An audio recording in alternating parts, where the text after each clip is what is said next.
Once again, I apologize for missing a week. I did record last week, however, my camera's power failed while I was recording it, so the entire file became corrupted and I could not get it out to save it, and by that point I had gone on for ranting for about an hour or so. I really could not recreate the conversation I was going to have, so yeah, I just kind of skipped it and put a bunch of my ranting at Ghost on Twitter. I also checked out Ultraman Orb last week, and I thought its first episode was absolutely terrible.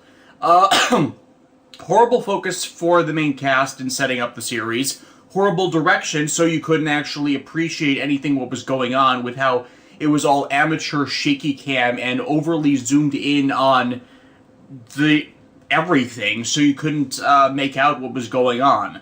I am not intending to follow Orb after that episode, because it was a combination of it being that legitimately bad, and also me not being that into Ultraman in the first place, not incenting me to actually continue on with it.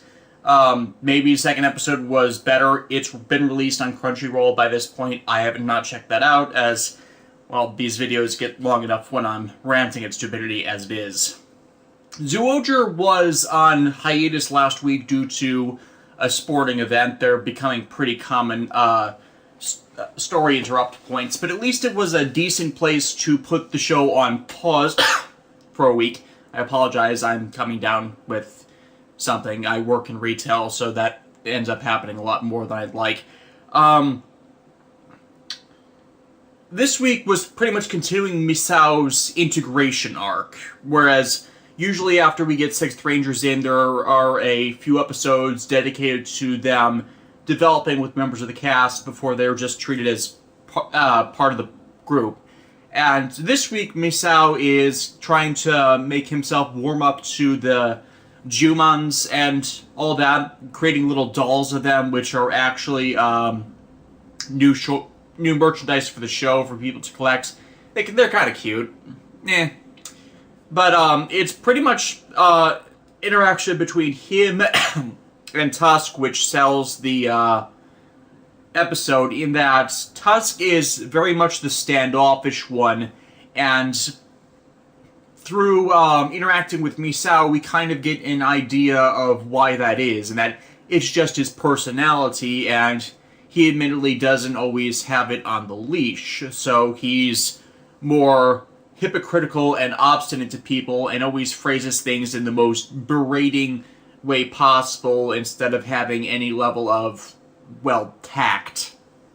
And admittedly, this is completely consistent with how he's been presented the rest of the show with this, and it's kind of more contrasting against Misao's own now showcased ability to,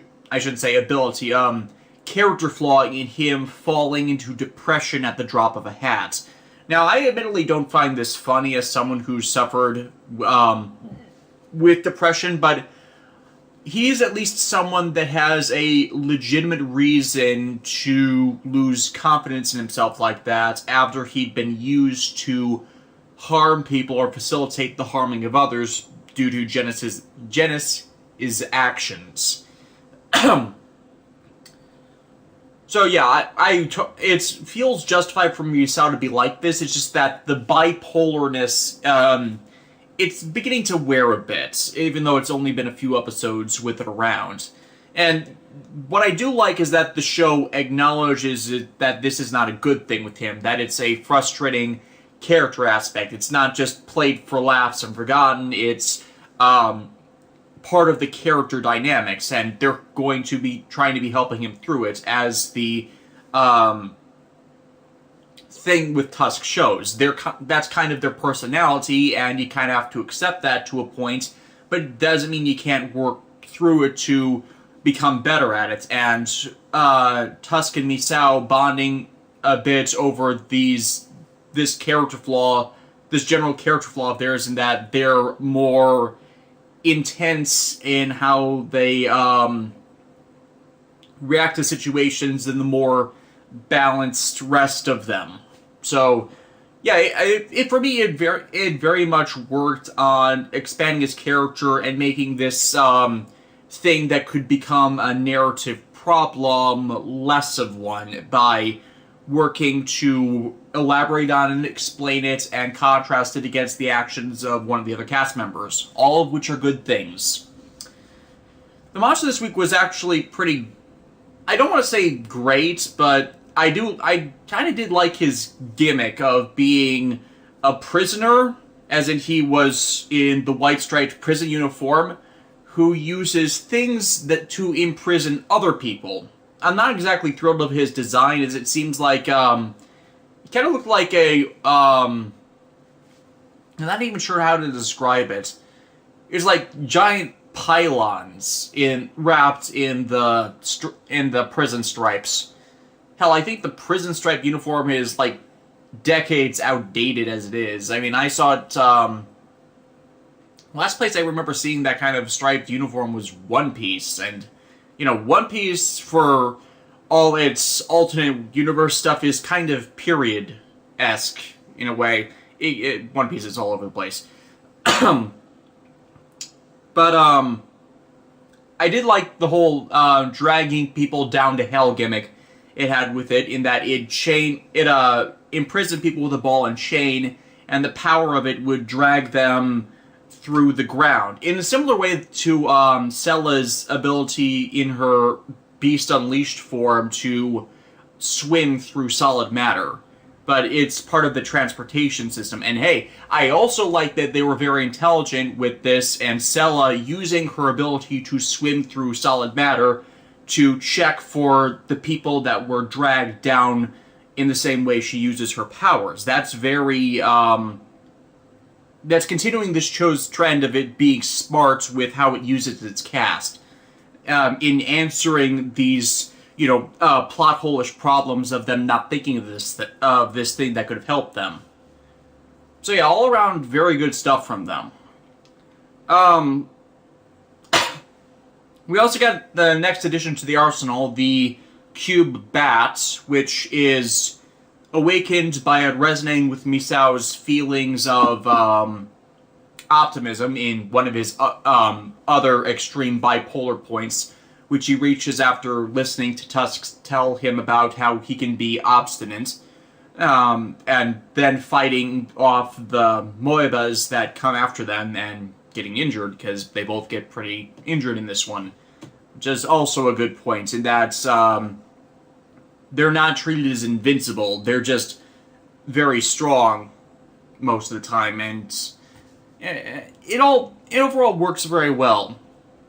Ghost, on the other hand, is still having its problems.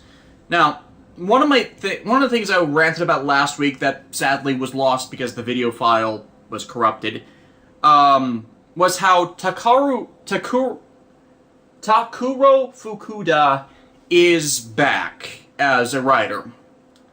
Now, why is this a big thing? The dude is the main writer, and he hasn't been around since Deep Spectre premiered. Yeah, most of the Ganmeiser subplot, that's had to be put together by Keiichi Hasegawa and to a lesser extent Nobuhiro Mori, because they don't know what's going on. The main writer abandoned them mid-show, in the middle of a big, major story plot, and they had nothing to work on. That's why so much of the last episodes have been so bad, and that they've been pulling at straws and threads that weren't really elaborating on anything, and they couldn't elaborate on anything because they didn't have the material to do anything with it.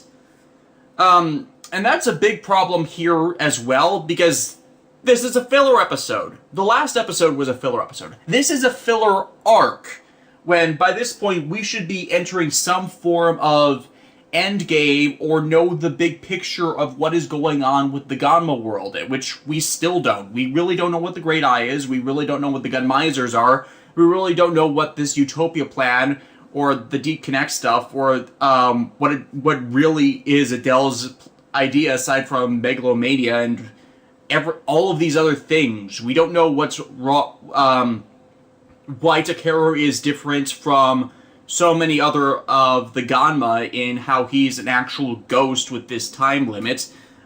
We don't know the other inconsistencies with the powers. We don't know We just don't know so much, and the show, he wasted the time again. Completely. And worse, it was with a body swap 2-part episode. Now, why is the body swap thing so irritating to me? Because no one has done a good body swap episode. I kind of get into this when the Mighty Morphin Power Rangers review addresses this a bit more in depth when that goes up next month, but the only reason to do it is to have a walk a mile in someone else's shoes to understand them thing. And that requires good directing, good actors to pull it off, because they need to act as another person without exaggerating their characteristics, which does happen here. And it's just all around squicky to actually attempt. And it's, in my opinion, I have never seen anything that has actually pulled it off. And I am a science fiction fan. I am a big science fiction fan, so I see this plot all the time because everybody does it in science fiction. And Stargate hasn't done it. Star Trek hasn't done it. Farscape hasn't done it. I have no idea if Star Wars has done it, because Star Wars is more fantasy than sci-fi, but I know Doctor Who hasn't done it. It's just, all of these other shows that have it pop up, they don't do it well, and that is the oeuvre of where you would think they would kind of be able to pull it off well, and no, doesn't happen. It never happens in any show by Toei I've seen either. Like, I mentioned One Piece again, and One Piece did this in an arc about a year or two ago, I've discovered, and it was really squicky, and because the essential problem of it is you put in your show something people consider to be a fetish. See where I'm going with this? So pretty much the arc is about a high school girl being a brat towards her policeman father, and how he's a workaholic, and how this is supposed to be some form of conflicting emotions, which the Gunmiser of the week is studying by swapping places with the girl, taking her body, with the father, putting him in the Gunmiser, and the daughter in the man's body. So, yeah, very, very awkward.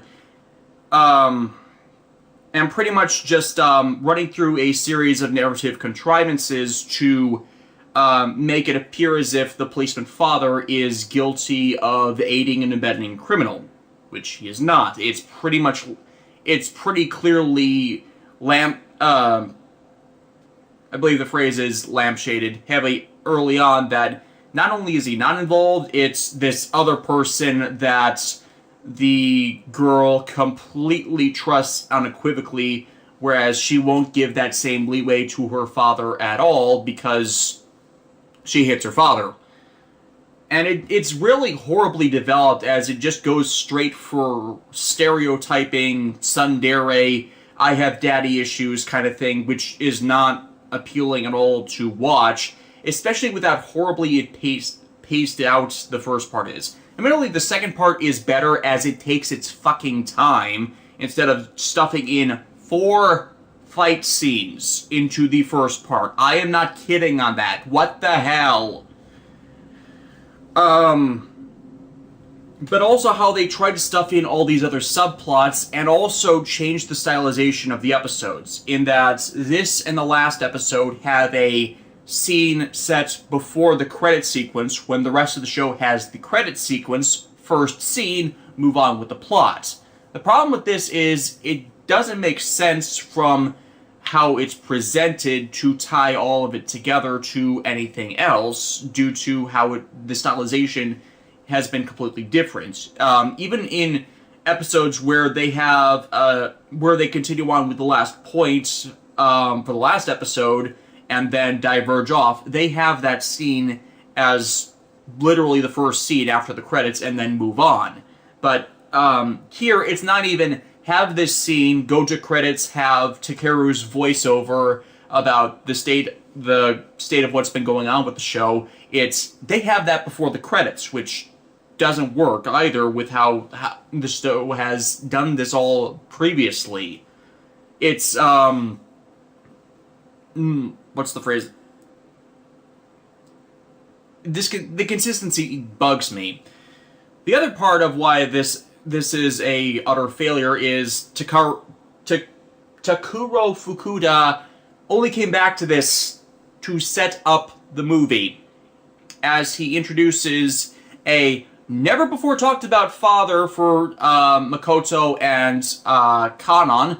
Admittedly, yeah, they had to have had parents in this at some point. But, familiar relations, that kind of is a critical thing to have discussed before, as they have been on their own for a decade. One would wonder why their parents hadn't panicked by their disappearance after all of this. And yeah, it's glad we get an answer now, but it's too fucking late for people to care. And the reason it's relevant is, they're in the movie. You literally could have just waited to address this in the movie. Because this is not seeding something, this is offhand mentioning something and expecting, oh, yeah, that's the justification for these people appearing in this other work. It's not. It's... Okay,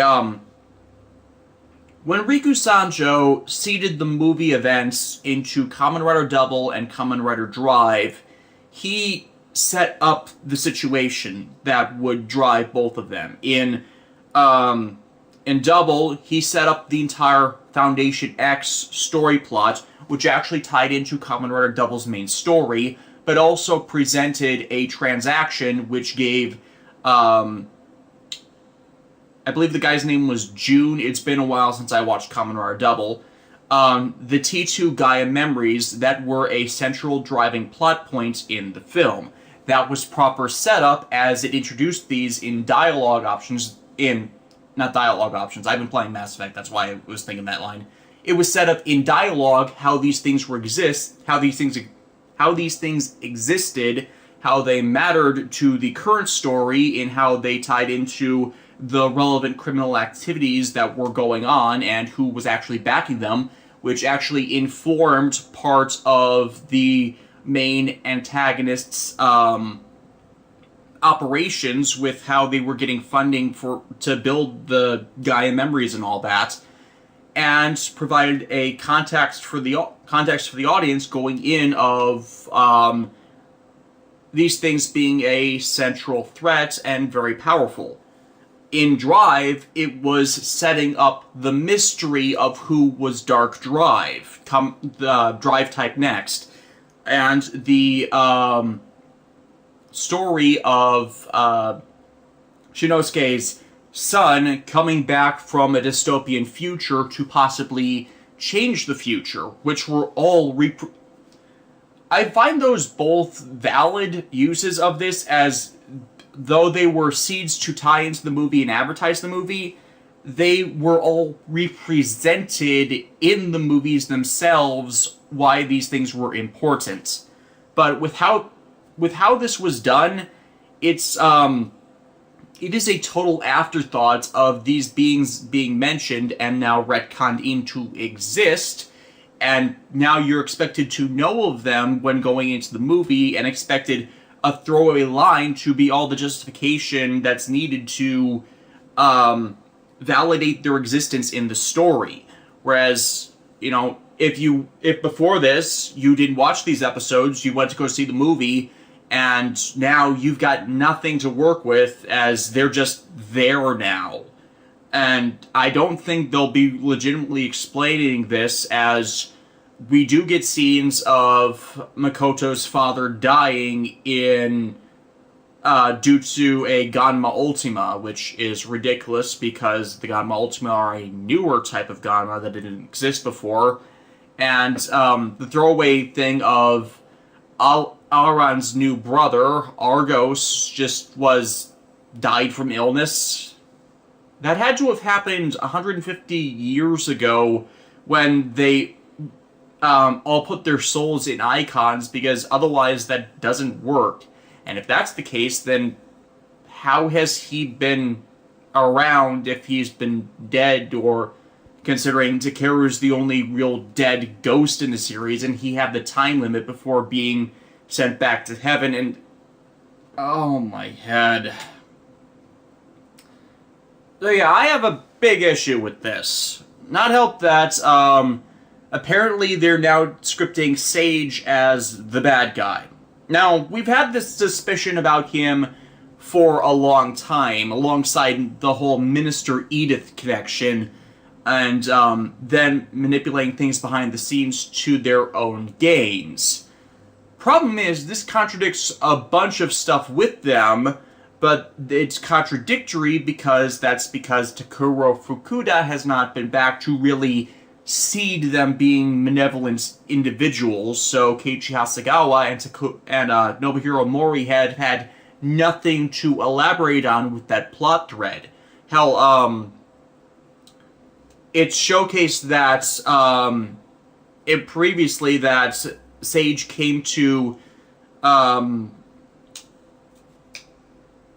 Takeru's father to prepare all the heroic icon stuff, which is still a freaking plot hole because they haven't addressed that. And I think it's reached the point where Hasegawa just stopped caring and has gone off in his own way on this, as we are finally getting another exposition episode next week, and Fukuda's nowhere near it. He's gone again. It's back to Keiichi Hasegawa trying to put this together from nothing. And I think they're just going ahead with continuing what they have to the show's conclusion, even though nothing. Again, I don't get why Fukuda's been so gone for this either. I've checked his what I could of his work, and he's not doing anything else. Now, I'm slamming this writer especially as I'd found out from researching this, Takuro Fukuda he should not have been given the head writer's position. The dude's only ever gotten secondary work on other shows, and legitimately does not have the experience of the others with his writing quality. I looked up the episodes of Ultraman Nexus he wrote, and they're bad. Yeah. Which, it feels like mismanagement, honestly, and other executive mandates that keep screwing over this show, and it's very frustrating, as Ghost did not start off horribly. It's gone ridiculously downhill after Grateful premiered, and it kept, what's the phrase I want to use? It stopped trying to mediate its problems, but exasperated them. The pacing and failures to explain what's going on narratively, what were the problems in the early show, alongside forgetting to properly end plot lines. But that was something which could have been mediated at any time had they just recognized this, slowed things down, addressed these points, and then moved on with that, with the storyline now freed up of these other matters, so you could focus on what was currently going on. It's never done that. And part of that is because Hasegawa and Mori are just biding time until Fukuda comes back to do that, and yet when he comes back, he writes filler episodes. The main writer of the show is not progressing the main storyline. He is only doing superfluous content, or self-advertising content, like happened here with the seeds for the movie, which were, as I said, pretty poorly put in there. The other thing that's really been irritating me is they're still doing the gaining the respect of the heroic icon subplot, long after it should have concluded. This is again due to that pacing and dragging out storylines, as this one was somehow tying into Billy the Kid, and next episode is should be the last one. I completely forgot about him, Beethoven, which was also apparently not done yet. Now, why I feel irritated about this is this should have been a prerequisite to using Grateful, because Grateful is the power that unifies all these all the spirits of the icons, and yet Takeru has not harmonized with them to the point to really validate that use. Now, previously we have seen Grateful fail in battle against the Gunmisers due to a glitching in its powers, but that was never explained.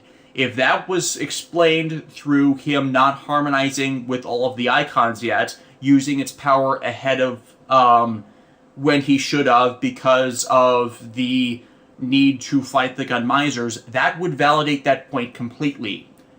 That's not what they did. So that's why I and a lot of others have been really angered with Ghost since Grateful, because you took something interesting and you wasted all of that opportunity. Auron, I think, is one of the bigger examples of that, as until he came in as Necrom, dude did nothing. Literally nothing. And that's like, he appeared in 16 episodes before he did anything that actually influenced the plot. So, why is the continuing question there? I'm trying to be calm about this because I know there are still people out there who like Ghost, and personally, I've still not seen Amazons. I have no intention of watching Amazon, so I don't exactly have a comparison point to it. But yeah, considering it's definitely I'm not even going there. This year has been overall disappointing. I'm actually looking forward to when Ghost concludes in the next between 6 and 10 episode. No, wait. Beginning of August, September, beginning of August. Yeah, around 8 episodes from now, 9 episodes from now will be when Ghost concludes, and then we get XI, the gaming writer. I'm actually looking forward to that, since it seems to be, like I've noticed from a few other shows, Kamen Rider seems to follow the relevant Sentai in some type of stylization or motif. The Tokuger and Drive have the same peg system for the toys, etc., etc. So, since Zyuohger has the secondary gaming motif, the overt gaming motif with Excite is not unexpected.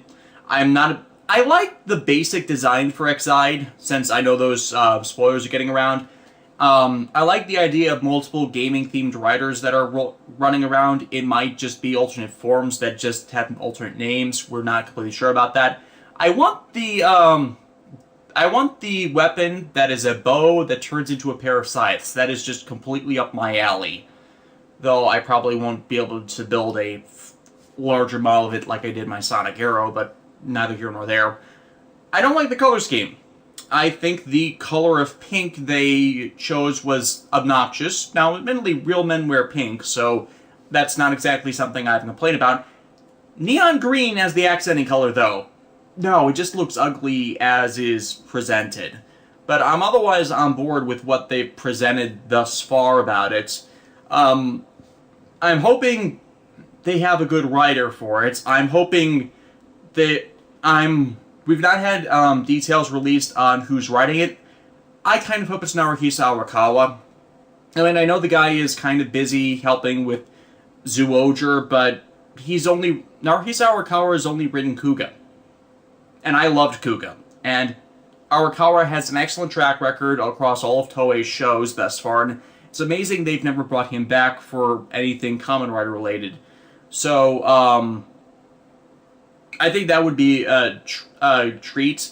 I know Yasuko Kobayashi is tied up with the second half of Amazons. Toshiki Inoue has not been a regular for anything tokusatsu, bar the last spring movie, since a show in 2013 whose name I'm forgetting off the top of my head. I know it is, I just can't think of it off the top of my head. Riku Sanjo has gone back to writing Beat the Vandal Buster, and those are the three that have been the longest mainstays of putting out regular content for Kamen Rider, aside from, of course, the guest writers that have been coming into the show in the Neo Heisei era. Gen Urobuchi, Kazuki Nagashima, and of course Fukuda. So I don't know. I'm a bit worried that may make or break X-Zide, as admittedly the look of everything is a bit silly. It's enjoyably silly, but still silly. Last thing before I go, Kyoryuger Sentai Zyuohger reviews. First one is currently up on Patreon, and it will be released to the public on Saturday, as is my usual video review release date on Dailymotion. No ETA on when I can possibly get it up on YouTube. I have been having troubles getting things on YouTube lately. It's just problems with the interface and people, and standard YouTube crap, which is always ongoing. So apologize for not seeing much over there right now. But the Zyuohger reviews are 4 videos, followed by a review of Mighty Morphin Power Rangers. 3 videos on that will be released all on the same day. It's coming, and I will have some compare and contrast material for both shows. I get a bit ranty with Zyuohger. That's all I got. See you guys next week. Hopefully.